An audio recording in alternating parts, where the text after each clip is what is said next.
Welcome back, everybody. It is Tuesday night, and this is Vetted VA Live, where we get together every week with a crew of vetted professionals, both on the real estate and mortgage side, and come together to talk about a topic that is popping up that you guys are having out in the forums and go through that in great detail. But most importantly, what we want to do here is give you guys an opportunity to get questions answered live. Again, we got a great team of real estate and mortgage professionals.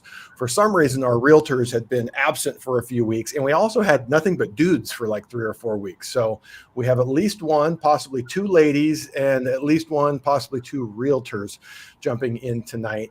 And we have good representation from around the country. I probably shouldn't say that. I'm here in Southern California. Jason Rivera is joining us, also a loan officer in the San Diego area. So we have a very similar geographic focus. And then Alexis is proud to tell you that she is here to represent Memphis, Tennessee, and the real estate side. So what is better, Alexis, Memphis barbecue or Kansas City barbecue? Memphis. All right. What's the difference? Like Carolina is supposed to be like the tangy, like vinegary sauces. What's the difference between like Memphis? What's Memphis's claim to fame on the Okay, Josh, like let's just cut to it. So I'm not a Memphian. Okay. So I'm repping Memphis because I'm So you here. claim Memphis, but you're not really. Okay. I see where we're going, Alexis.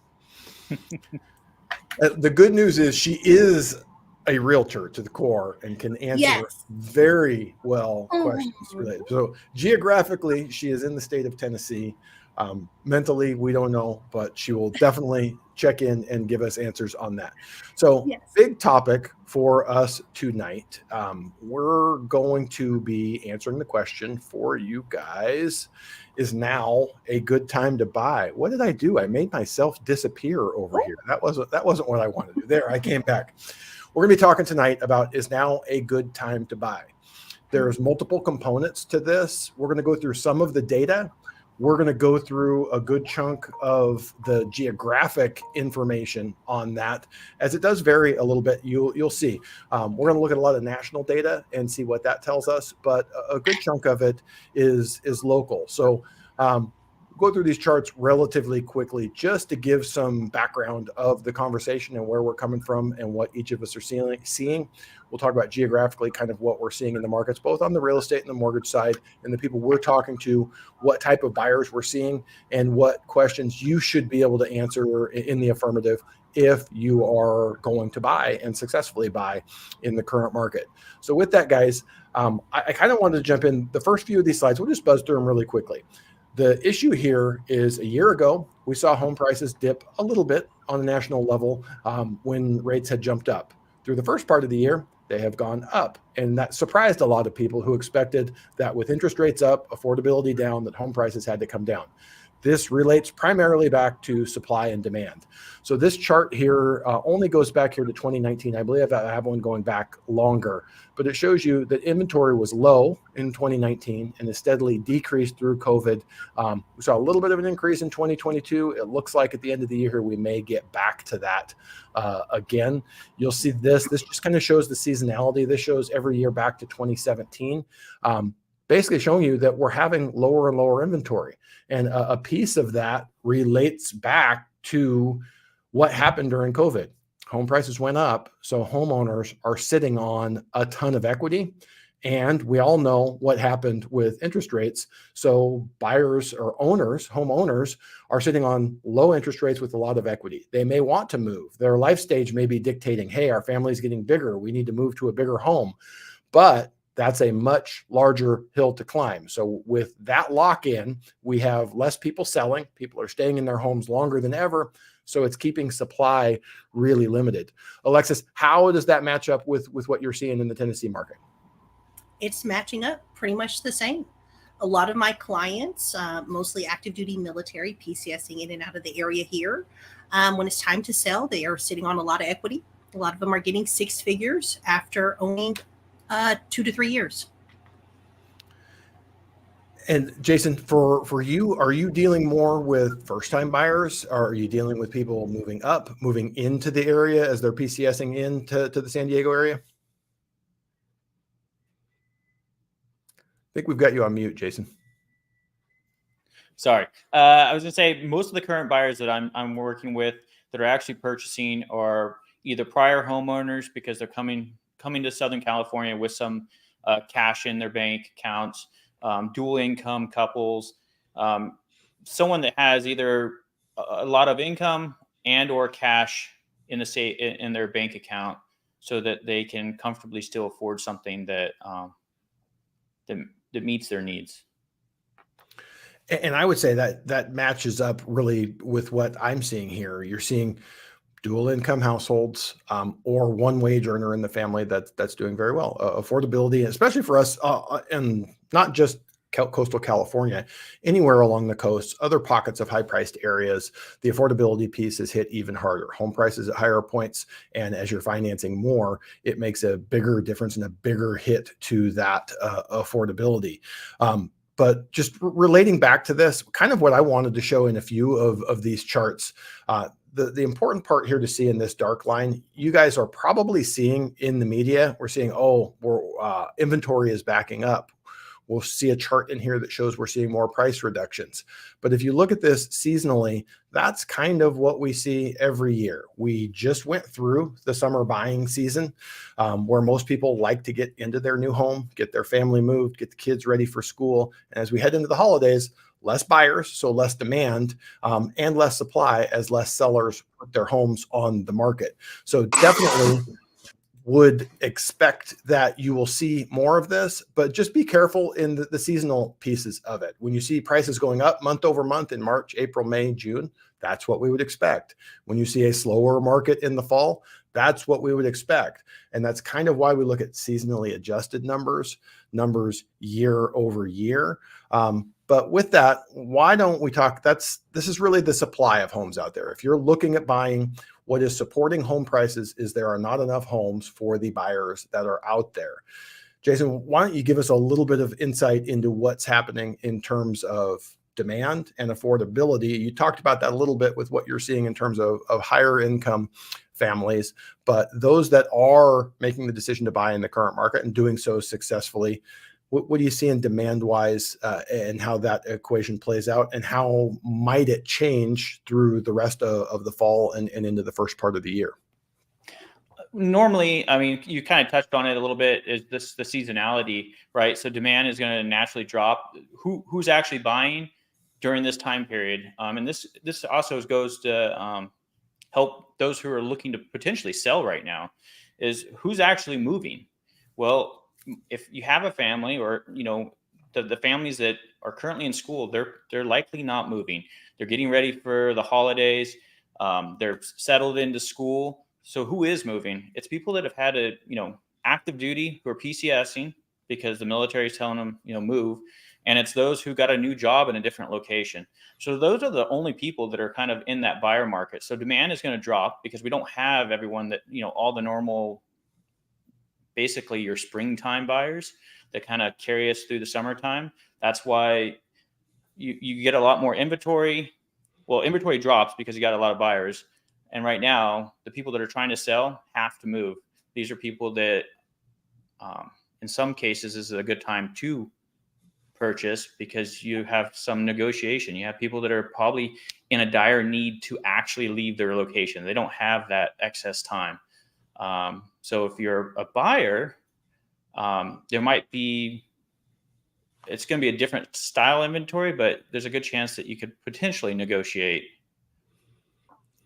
We're going to jump into a chart here that does kind of show the regional differences. But Stephanie's joined us here. Stephanie is in Hawaii, a different market, island, very different from the other 49 states. But Stephanie, from that perspective, what are you seeing demand-wise in your market just this year in 2023 overall, and how is that changing as we head into the fall and sort of past the peak buying season for the year? Well, yes, we are in a very unique market. Being that we're on an island, we have always had a housing shortage here for many years. Even before the pandemic, we were 40,000 units short. So we also have a luxury vacation market and an international market. So if you don't have people, we have, and on Oahu, we have a lot of military families too. So there's always people that need to buy. But we're not seeing things sit too long, like maybe in other states. And we also never really like, if you go back and look at the historical data, even 2008, 2009, there was never a decrease in value more in the double digits. So we're in a unique market for sure. That limited supply is an important aspect there, because it's everywhere had hard times during COVID because of supply chain issues. Well, just imagine you want to build a house in Hawaii. There's some natural resources there, but a lot of that stuff has to be brought in on ships. We've had issues with fuel prices, all sorts of things. So kind of the point that I would love to drive home there for those of you watching at home is know your market. I'm going to say that Memphis is probably not very similar to Hawaii. You know, during COVID, when rates were really low and every market was on fire, maybe they were similar. Alexis, what are your thoughts on this? Generally, I've always heard my realtor partners saying the good thing about buyers that are reaching out in October, November, December, if they're wanting to buy in this time of the year, they're pretty serious. You know, Yes. most people are not in the market. Is that your experience as well? That is absolutely accurate. Buyers and sellers, typically in winter months, late fall into winter, are serious. So for buyers who are concerned, sitting on the sidelines, concerned that maybe the market's competitive or they can't get the house, kind of feeding off what Jason said earlier, sellers that are listing their homes right now, they're serious about moving. Anyone who's moved, who really wants to move around the holidays, right? You know, you prefer when the weather's better. If you're in an area that has cold weather, believe it or not, Memphis gets pretty cold here. Or the kids are out of school, or it's just easier to move. So yeah, in the fall and winter months, buyers that are shopping are serious, and sellers who are selling are pretty serious as well. So how about just in terms of inventory? How is the Memphis market and any of the other Tennessee markets or anything throughout the South that you may be keeping an eye on? Is inventory limited? It's limited. It depends on the type of property. So we keep saying Memphis. Memphis is a city, but we also have a lot of outlying rural areas, homes that sit on large pieces of property, a lot of acreage. In some of those more rural county areas, homes are definitely sitting past 30 days.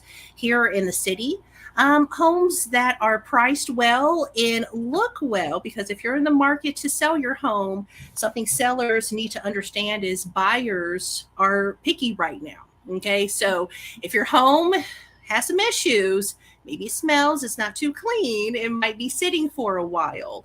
But typically here we're seeing average days on market about 7 to 20 days, depending on the house. But however, there are homes that can still go under multiple offers within a day or two of being listed.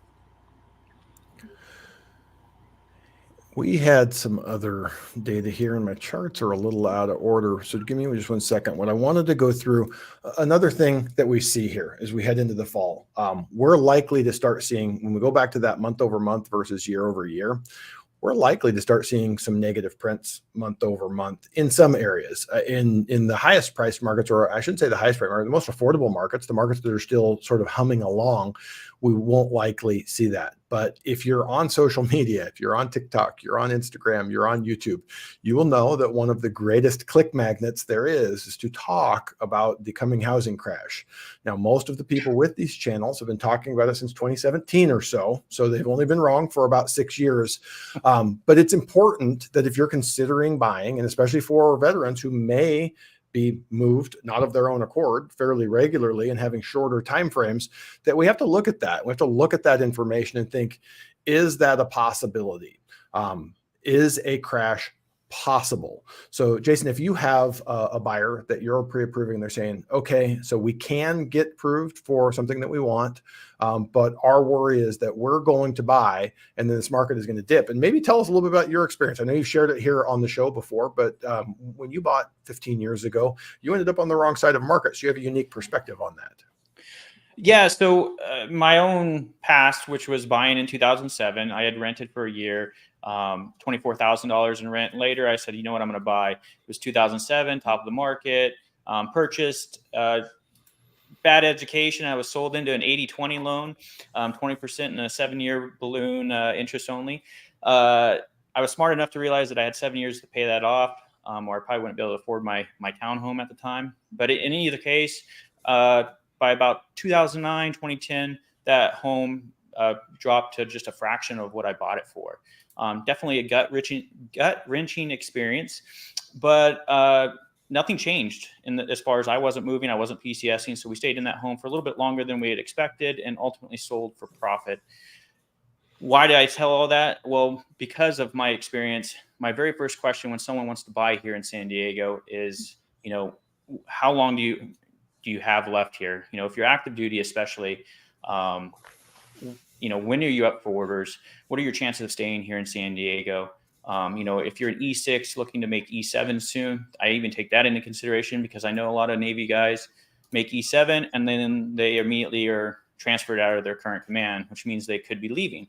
So before COVID, we used to look at about a 3 to 4 year, meaning that you'd have to own a home for about 3 to 4 years, depending on the location in San Diego, before you could sell it and walk away without being upside down.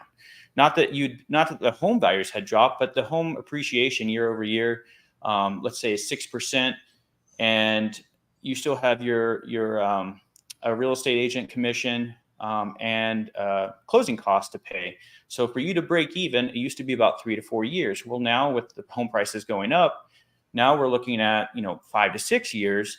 So if you're not here for shore duty for 5 to 6 years, now we have to start thinking, all right, what happens if you get orders in 2 years or 3 years? If you're here less than 2 years, I might say this is not the market for you to buy in yet. Wait till your next command. As soon as you get orders to that next command, or if it's here, then buy. But not midway through, you've already been on a boat or you've already been on shore duty for a couple of years. Maybe it's not the time. And the reason behind that is that also, if you do decide to purchase, I'm going to say, hey, let's look at you becoming a landlord as an alternative solution. So if you do need to sell and your home value isn't there yet, we can look at potentially renting that out later when you PCS to maybe to Stephanie's location or to Alex's or Alexis's location in Tennessee. So just some things that ultimately it comes down to having a knowledgeable real estate agent and mortgage professional that is helping guide you for that local market, because everyone's market's different. I'm sure Alexis's market's way different than San Diego's. I was going to say, that conversation that Jason's talking about, when you first talk to a mortgage professional, I was actually at an open house this weekend and met some people who had recently PCS'd here, and they had actually never talked to their loan officer by phone. And this was someone buying in the $2 million range. Probably a colonel. I didn't ask. He was in shorts at the time. So we just had a combo, but that's what I could deduct from the conversation. But no one had this conversation with him. And if you are talking to a mortgage professional and that's not one of the first things that they're asking, how long are you going to live in the home? What are your goals? Would you ever be a landlord? These things that Jason just mentioned. To me, that is not a VA specialist, right? They are just doing the, usual, getting your app, getting you through the system.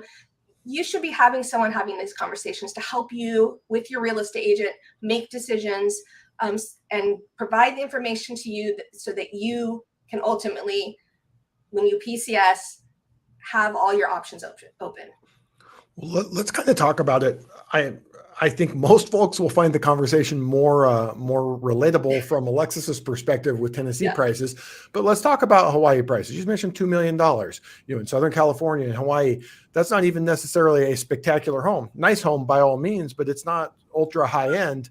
And how do you go about having that conversation with someone who may only be stationed there for 2 to 3 years, knowing that, probably at that price point, they have accumulated some equity. They're going to put some money down, but what does that conversation look like? What does a seller percentage-wise need to think about if I have to move in 3 years and I've paid my loan down 2.5%, 3% over that time frame? Because in the early going, you're not paying a lot down. Percentage-wise, I mean, dollars-wise, the loans are all big enough now that it's real money. You're building up equity through amortization and principal pay down, but not nearly enough to cover what transaction costs would be on the way out. So what does that conversation look like for you in Hawaii? Well, that's where, again, using, I always ask who's your real estate agent, and let's get on a call together so we can talk about all of this. Because especially at that price point, yes, they usually they're a little more savvy usually, right? They probably have already bought in a few homes. And they do want to return. Most of them don't want to purchase unless they know they're going to a little more than break even, right?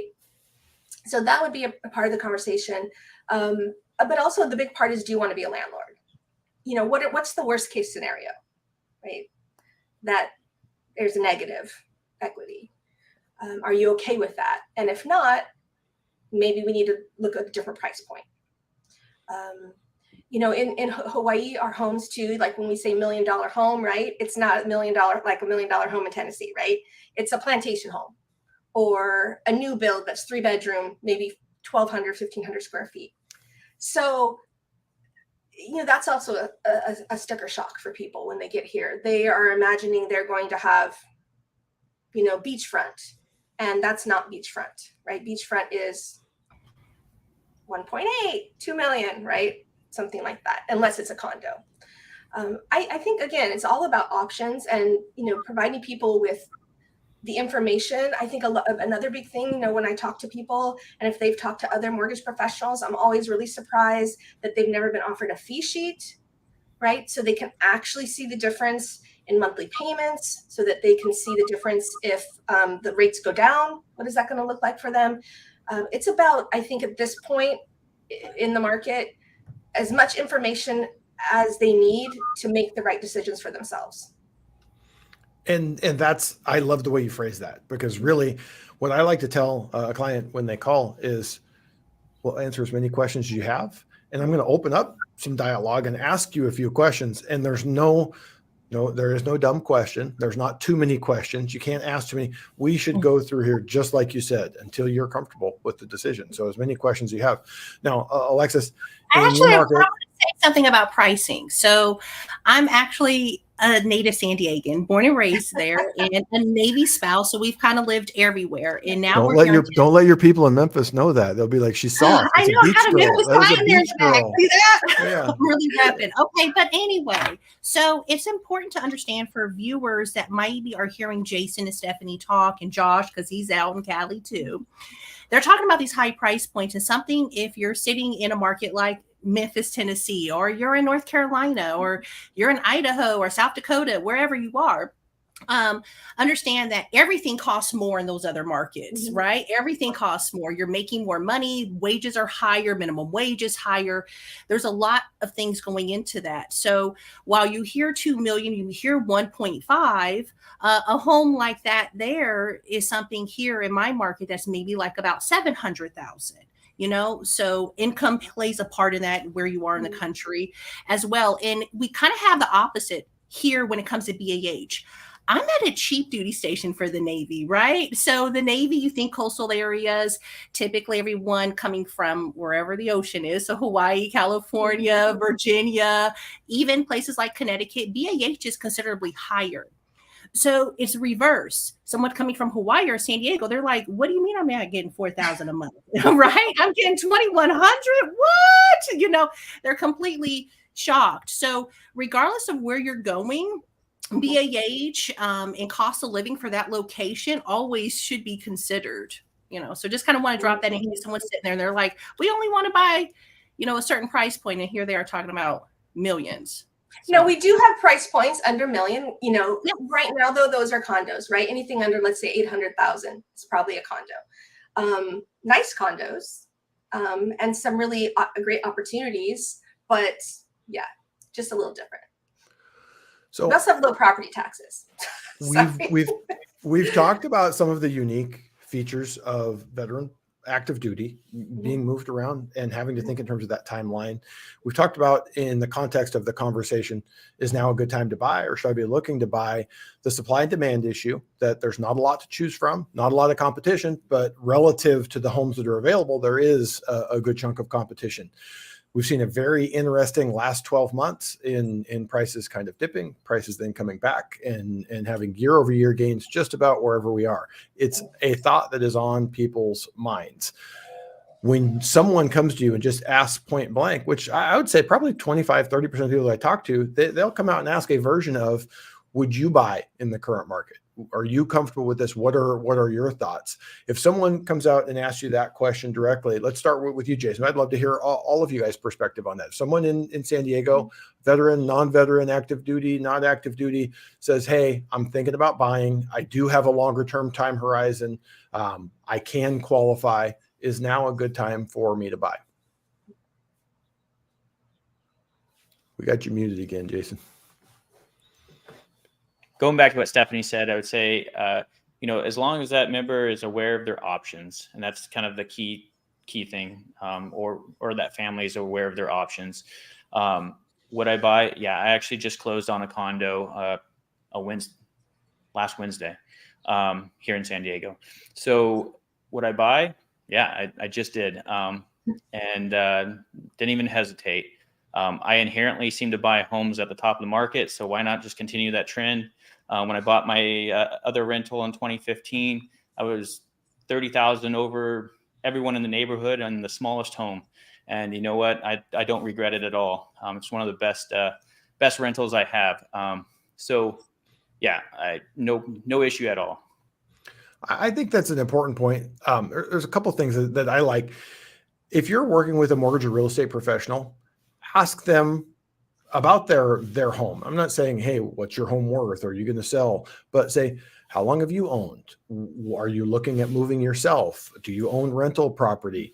Because that can be instructive. If you're talking to someone that says, hey, home prices are great, you should absolutely buy, and then they've got for sale signs in the yards of all of their rental properties, that would probably tell you that that's not really what they believe. I can say that back in 2007, we were advising everyone who had non-essential real estate. So other than your own primary residence, that if that wasn't a long-term holding, if that wasn't something that was part of your retirement plan, it's a condo in a bad neighborhood, you don't love it, probably should consider selling it. And most clients didn't take that advice. My favorite one was a lady who had acquired 18 rental properties, all of them using option arms and very little down. And she was telling me that was her retirement plan. She couldn't possibly sell any of them. And we had a plan to sell about 2/3 of them and then have plenty of equity in the others and nice cash flow. She didn't do it. And I think she lost everything but her primary residence. But long way of saying, there's different points in markets, and no one today has a crystal ball.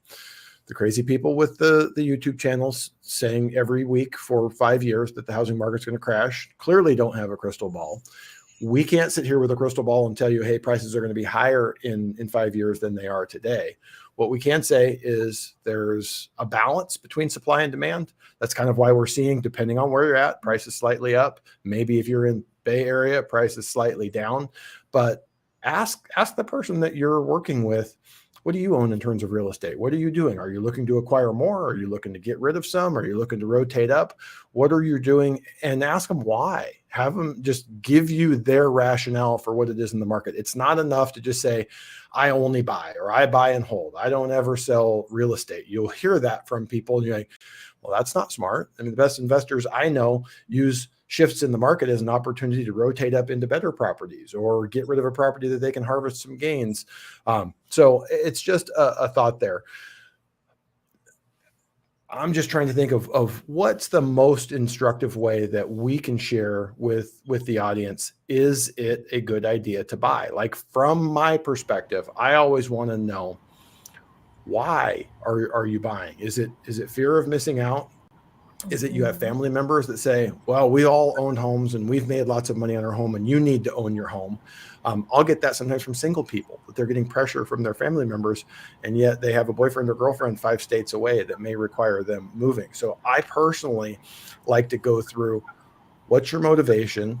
what's your stability? And I don't mean, are you personally stable? I mean, do you need to potentially move for a job? We talked about if you're active duty, your job might move you, but some people may say, hey, if I'm mobile and can go 3 states away, one of my best clients here in California, he was a Costco manager, and the only way he could get his own store was to go to Texas. He didn't want to be a Texas resident. Unlike most Californians, he did not want to go to Texas. But if you know anyone who has their own store under Costco, it's a pretty good gig. So his family all moved off to Houston. They've been there for 15 years, and now they love being in Texas. So is there a reason why you need flexibility in your geography? Is it a relationship? Is it a job? And the relationship may just be different. If you're single and you say, I want to own my own place, I got that cool little studio condo right across from the beach, and then you get a girlfriend and then a wife and a baby on the way, the studio is probably not going to work really good. So from that perspective, I just like to keep the big picture open. Where are you today? Where are you going to be in 1 year, 3 years, 5 years? And how does that impact your housing? Because it leads back to both the cost of transaction wise, of getting a loan on the way in, of selling it on the way out. All of that adds up. And then we add in to the timing of a little bit of uncertainty of what happens going forward with the market. Anything you have that you go through with your clients on top of that, Stephanie, or any other advice that you would give them in terms of considering when is the right time to enter the market?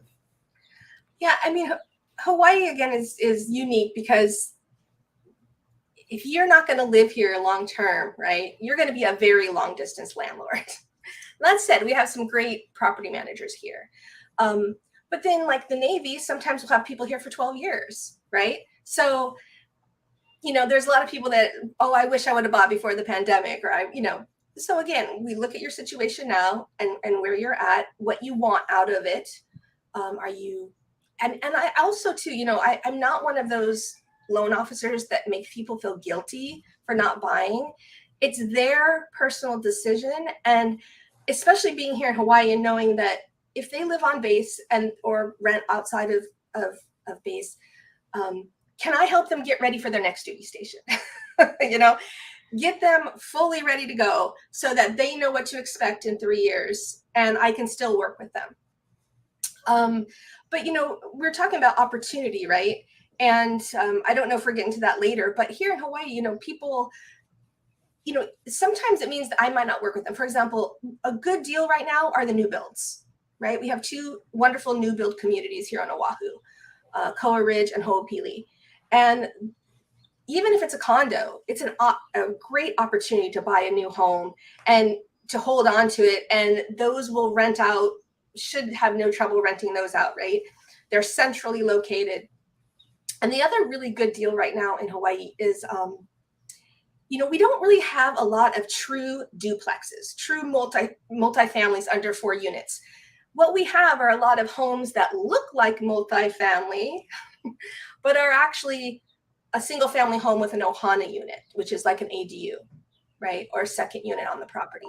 And my clients that have really tapped into that, I feel like, and who've seen the vision of having a second unit, they know they're going to have a little bit higher mortgage payment. They can afford the mortgage payment, but they know it's going to be tight, but they see the vision of that second unit, that studio that they can rent for $1,200, $1,500, $2,000. And those homes during the pandemic were going $100,000 over list price. And now just the nature of the baby boomers aging out, we're seeing a lot more of these on the market, and they're sitting there a little longer, and they are perfect opportunities if someone's willing to maybe do a little work on these properties. So that's, I have these discussions with people, and I also suggest they have these discussions with their real estate agent, of course. But as a loan officer, I sometimes see things a little differently, right? I'm seeing what homes people are putting offers in according to their price ranges and different things. So that's what I usually try to talk to people about. Or have they thought of these other things? And some people are like, I do not want a second unit. Okay, well, we'll move on to something else. But there's definitely great opportunities. Alexis, how does that compare with the conversations you're having with prospective buyers? Very similar, although the price point's different. Here, the uniqueness of the duty station where I'm at is it's the Navy and it's shore duty. It's also kind of, I call it the retirement village. People come here to retire. That's included. So trying to understand, regardless if you're in any of these duty stations we're talking about here, is always important to understand, or even if you're a civilian, you're just moving from Wisconsin or wherever you're at. It's always important to make sure that you follow the trends too in the neighborhood. Try to collect as much data as you can. Utilize the real estate professionals. Everyone has data. Everyone can pull comps, not just going back 6 months. They could go back a year. They can see what's the trend been. They can also see what's coming to the neighborhood. Something that I think is often overlooked in real estate is what's happening in the community. Are they building, for example, where I live, we have a freestanding ER, we have a whole a Chipotle, it sounds a little, you're like, what? You have a Chipotle? Well, trust me, it was like the sticks when I moved here, okay?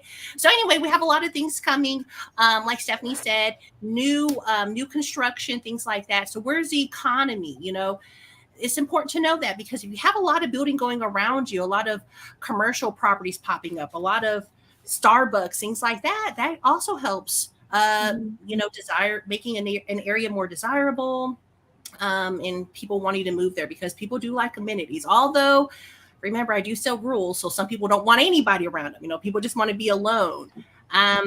I do think, though, it's always important, regardless of where you are, whether you're near a military base or not, to always discuss rent, because life happens in real estate, right?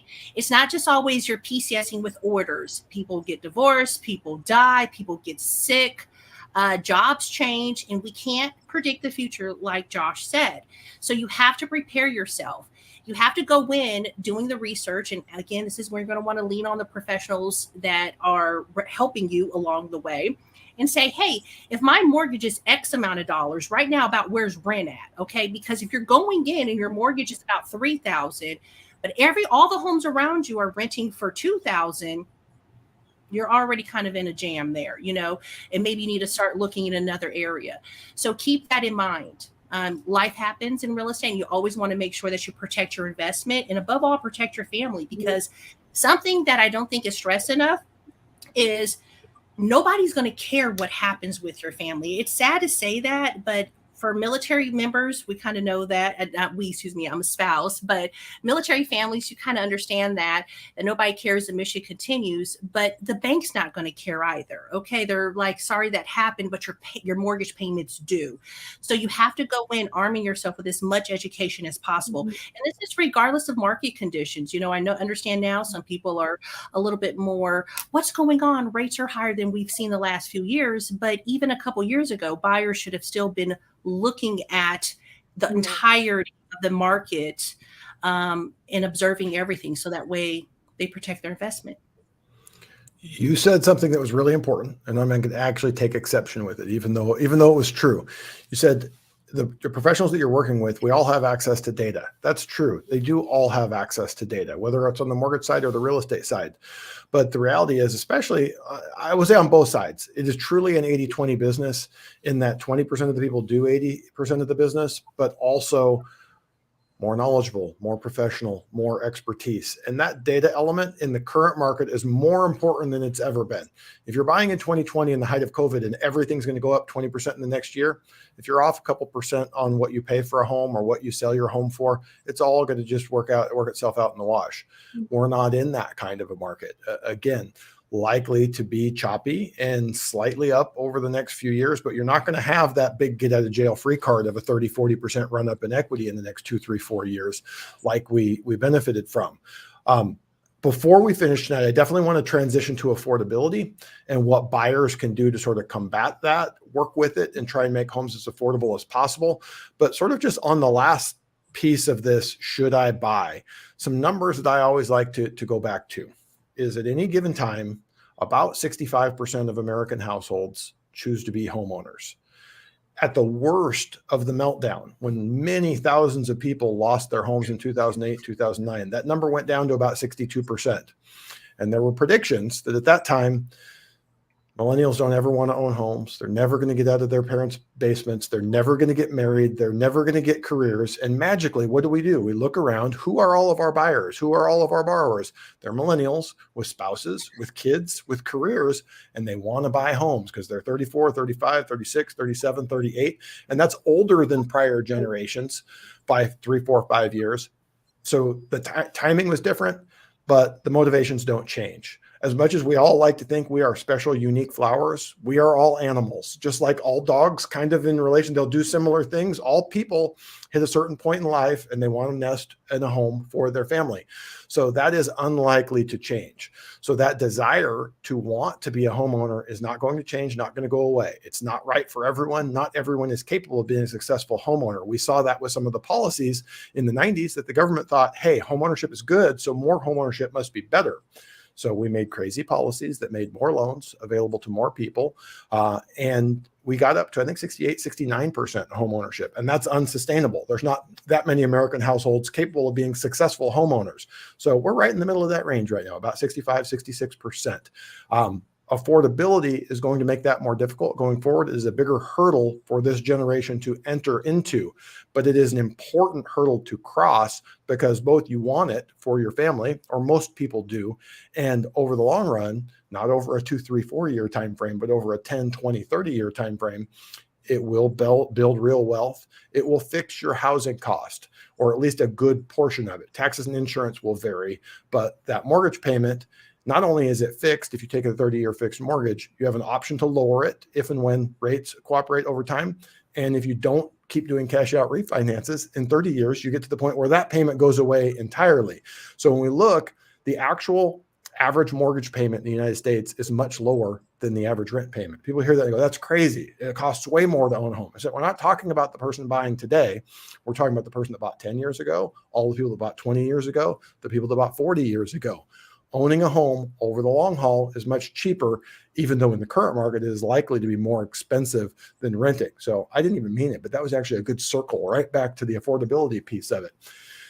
Jason, we've seen on the mortgage side some different ideas, solutions, ways of working with and helping with that affordability issue.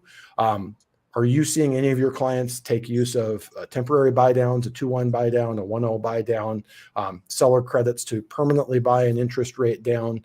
Or maybe even Stephanie had mentioned the builders. The builders are getting a good chunk of the business right now because they're buying down rates for buyers. How is that impacting your market and people that you're working with? So I'll answer a little bit, and then I'm going to deflect back to Stephanie because I know in the beginning you said I was a lender. I am sorry. But I'm a real estate agent, but that's okay. Have I seen some buy downs? Yes, we've had some clients that have done buy downs, more permanent, because when we compared like the 2-to-1 buy down versus just a permanent buy down, the permanent buy down actually seemed to be a better option for our clients. So we've gone more towards a permanent based on the amount of credit we were able to obtain from the sellers. But as far as how many, I think it's probably a better question for Stephanie because she deals with a lot more. I think the buy downs, I think it's market dependent, right? Are you in a place where sellers are open to that, where real estate agents have gotten to the point where they're educating their clients, the sellers, that it's better for the buyers to do a buy down than reducing the price? Not all markets are there. Here, because we have a large military community, I would say we see the buy downs frequently, and more frequently as the months go on. They're more open to that, and I think kudos to the real estate agents because they're the ones that are really providing that information to the sellers. But as far as just affordability, some of my favorite clients are actually the single. We're talking about millennials getting into homes. There's single millennials, veterans and service members buying homes. And a lot of them do, what we call house hacking, right? They buy a 2 or 3 bedroom condo with at least 2 bedrooms, and they rent out 1 or 2 rooms if they're single. And, the ones that know that they're going to do that, wow, they go in and have it all worked out on paper. And I'm pretty amazed that they're ready for that. But again, it's about, I always tell people there's two parts of getting pre-approved. One is, what does my computer system say, right? I plug in all your numbers, debt to income ratio, your assets, all of that. And I get an approval, an automated underwriting approval through my software that says you're approved for this certain amount. But I also say, you also have to know your budget, right? What is your max that you're comfortable with? And realistically, I don't know how much you spend on diapers, travel, kids' activities, whatever. So, again, it's the counseling part, but I think, affordability, I would say the buy downs, other seller concessions, as much as we can get for a mini seller is awesome. And then just people just being creative. I'll jump back in real fast just to tag off Stephanie's. Yeah. Assumable has become it has become very big here in San Diego, not just for VA, but also assuming FHA. And other than the 2-to-1 buy down, or just buying down outright, the house hacking is huge. And like Stephanie, a lot of the single military,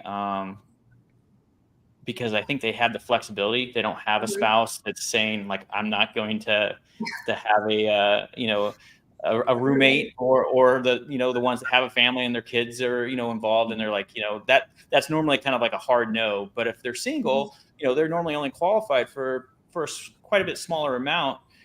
And so they're getting creative. They want something with a few more rooms, and normally they're getting a pre-approved for that, but their mortgage amount isn't necessarily where they want it to be.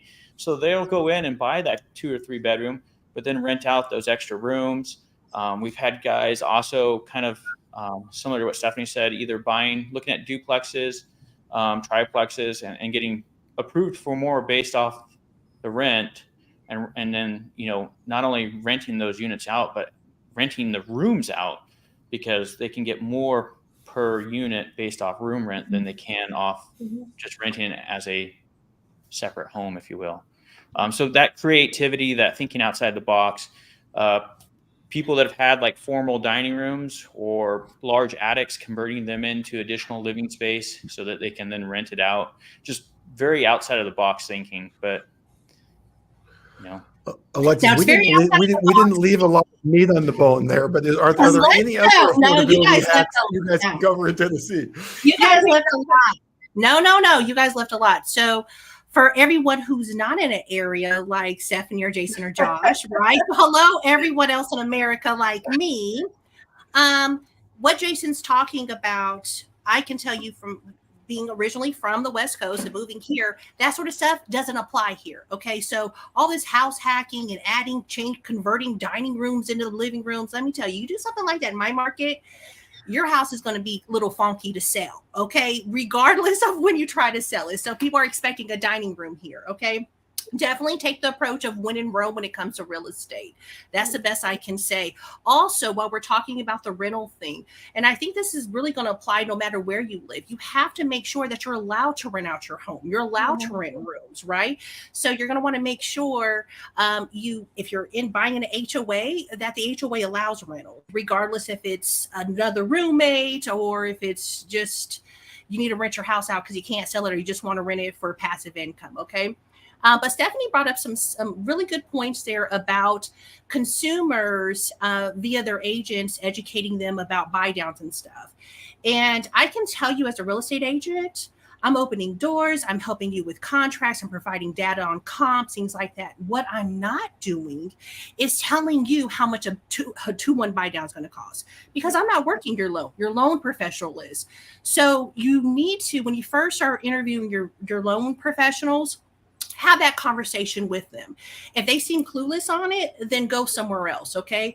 So initially, when you're doing your buyer's consult and you're talking to your agent, all that stuff's fine. But if you're talking about trying to get a deal, doing a buy down in price, okay, so you want to come in maybe 20, 30K low or however much, depending on where you are.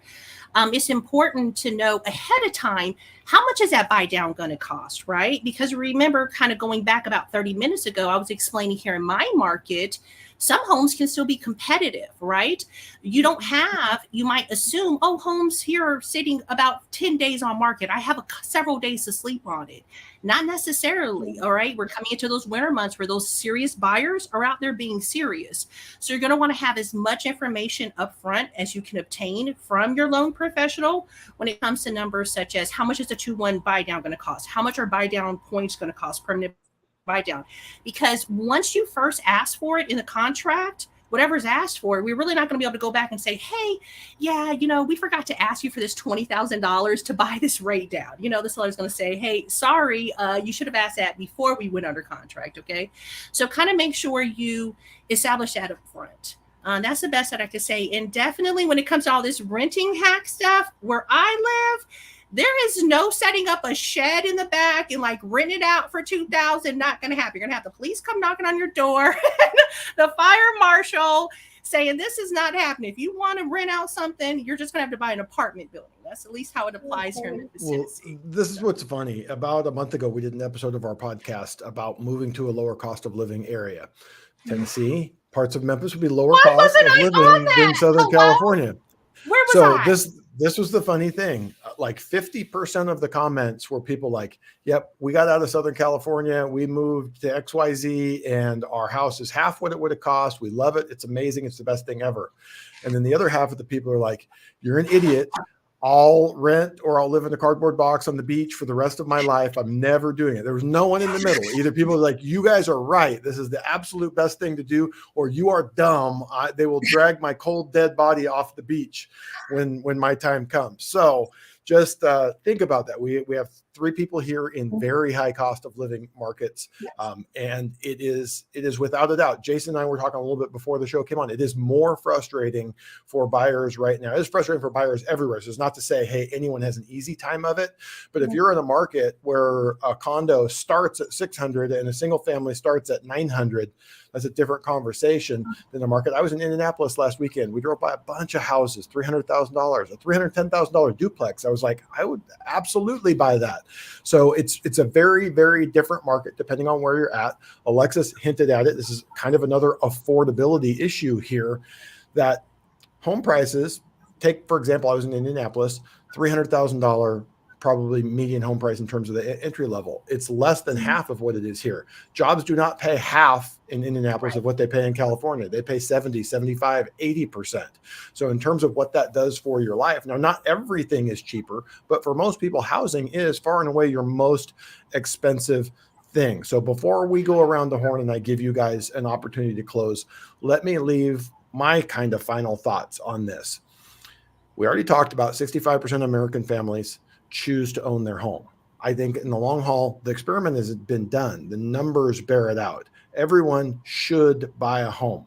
That doesn't mean you should buy a home today. It doesn't mean you should buy at all costs. It doesn't mean throw all logic out the window and take on a payment with a 70% debt to income ratio that you're never going to be able to leave your house because you have not 2 extra nickels.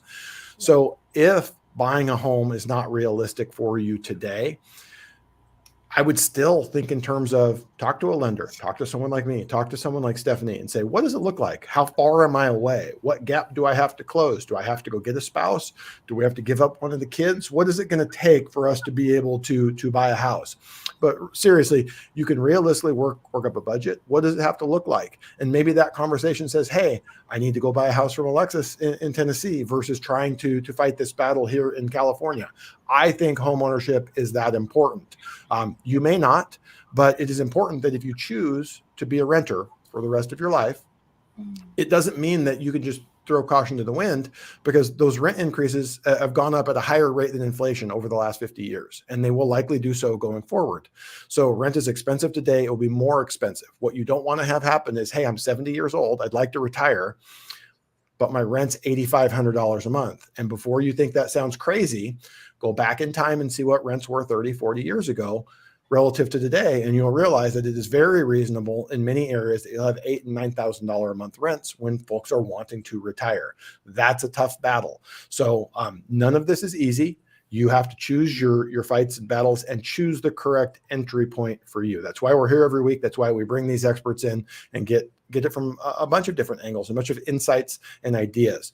So with that, I was the first to go. Jason, what do you say in terms of, is now the right time to buy? What advice do you have to someone considering it, on the fence, maybe not sure if it makes sense for them today? I kind of go back to what I said before. It's just going in with an open mind and knowing and getting, talking to your mortgage professional, talking to your real estate agent, and learning what your options are. As Stephanie mentioned, as I mentioned, there's different unique situations for our high cost California and Hawaii areas, or, more traditional over in Memphis, Tennessee. Either way, go in with that open mind. What can I afford? Can I afford something that will work for my family? And then decide, how long am I going to be here, and kind of run those numbers. Ask your real estate agent, ask a mortgage professional to help you if you're not savvy with how to run those numbers, and figure out, does this make sense? Because if you're going to be in an area for really any given point of time, depending on that area, waiting is a dangerous game to get into, and it's very hard to get out. And, a lot of people say, hey, I'm going to wait. And then they PCS to Hawaii, and hey, something came up, I'm going to wait a little bit longer. Next thing you know, they're leaving Hawaii and now they're moving to Memphis, Tennessee. And then they had another kid, and, if something happened, the car broke, whatever, I'm going to wait. Next thing you know, hey, I'm now retiring from the military and I'm still waiting. It's a dangerous game to play. And, sometimes you have to find a point when you can get in, because if you keep waiting, eventually you can get to a point where you may not ever be able to get back in. It goes back to, Jason, what you're saying, like Tony Robbins talks about, the law of diminishing intent. The longer you go without doing something you plan on doing, the less likely you are to do it. And it's amazing. Every year that goes by, the years go faster. 1 year becomes 3, becomes 5, becomes 10, and you look up and you're 48 and you didn't buy a house when you started thinking about it when you were 31. So definitely important there. We just got our first 2 questions pop up here at the end of the show. And one, we can kind of relate back to the other one. So the first one, how do I find a lender broker? And let's make sure that I can get us back here to Alexis. It's putting you in the tiny window instead of the big window. I was going to try and make the big window come back up because I know how you like that. If you go out to vettedva.com, you will find a map here, and in the map, you just click on the state that you're in, and it's going to show multiple lenders and hopefully multiple realtors. The realtor coverage, realtors are more local. It is important that you have someone local to your market. So if you don't have someone in your town, your city on the map, find the person closest to you, reach out to them. They can get you connected with someone who has expertise in the VA space and can represent you well. The follow-up to that here is, Jason says, Alexis, I'm in Tennessee. Could I ask you a question after the live? Alexis's bubbly personality is making friends right here during the show. So Jason, if you would like to, you can go to the map, hit Tennessee. You'll see Alexis's picture and all of her contact info. Or Alexis, if you would prefer, you could tell him an email or another way to contact you. You want to call me? 901-687-8054. You asked. They asked, absolutely. And now the problem is Alexis can get like 50 calls after the show. And some of them are going to be just wanting a friend, wanting to hang out. Hey, Alexis, I'm going to the club. You ready to go? No, okay, I don't club. I definitely did not want to skip you two ladies. So Alexis, your final thoughts. Should someone buy today in the current market? Is now a good time to buy? What is your thoughts or advice to anyone looking to make that leap from renter to homeowner? Okay, so my thoughts in this market or any market is you never buy unless you're comfortable. And also in normal America, right? It is about what you can afford, but it's also your comfort level. And I kind of feel that's wherever you're buying, okay? And your comfort level is going to vary depending on what's going on in your life. Financially, maybe your mom lives with you or whatever's going to just had a baby, okay? So whether you're on the fence about buying, you need to make sure that everything you're doing is at a price point, a monthly price point that you're comfortable with. All right. Absolutely. I personally feel it's best to invest in my family's future. My husband was active duty military. He's now retired. he always got BAH. We lived in housing when we had to overseas. Obviously, you got to live in housing when you're overseas, right? You can't really buy on foreign soil most of the time. But most jobs don't afford you the opportunity with a housing allotment. Okay. So if you're active duty, depending on your duty station, and if you're comfortable implementing purchasing a home at that time, check it out before you transfer in, whether it's a place like San Diego, or it's like Fort Hood, Texas. Sorry, I don't remember the new name, or it's Millington, Tennessee, or Hawaii, or wherever you're going. See if there's an opportunity there, because you do have your BAH that you can definitely apply and invest towards your future instead of a landlord's future. Unless you're the landlord, then hey, it's great to invest in if you're the landlord. So those are my thoughts on it. And please do your research on fees. And a lot was talked about maintaining property as rentals. Please do research that heavily before you purchase a property to make sure you can rent it out, because not all areas allow rentals. All right, Stephanie, you get the final word. I think the main thing is, I want people to have choices, especially if you're PCSing, right? The only way to have choices is to know your options. So I would say, as soon as you get orders, that is not too early to contact a mortgage professional and at least have a conversation. That's step one, just have the conversation. And then step two would be running the numbers for a pre-approval. But a year beforehand is not too early. We can prep you. Like, if the rates go down, it will look like this. If the rates go up, it will look like this. But have choices. That would be my main takeaway. I love it. As always, great advice from our pros. So Stephanie, Alexis, Jason, thank you for sharing your Tuesday evening with us. You guys may not know this, but right after Monday Night Football, the Tuesday Vetted VA Live is probably the most viewed thing of the week. Oh, really? So you guys will probably be famous in your neighborhood now after going through this. So thanks for joining us. We will be back next week with another group of experts and another topic, and we'll see you then. Thank you. Thank you.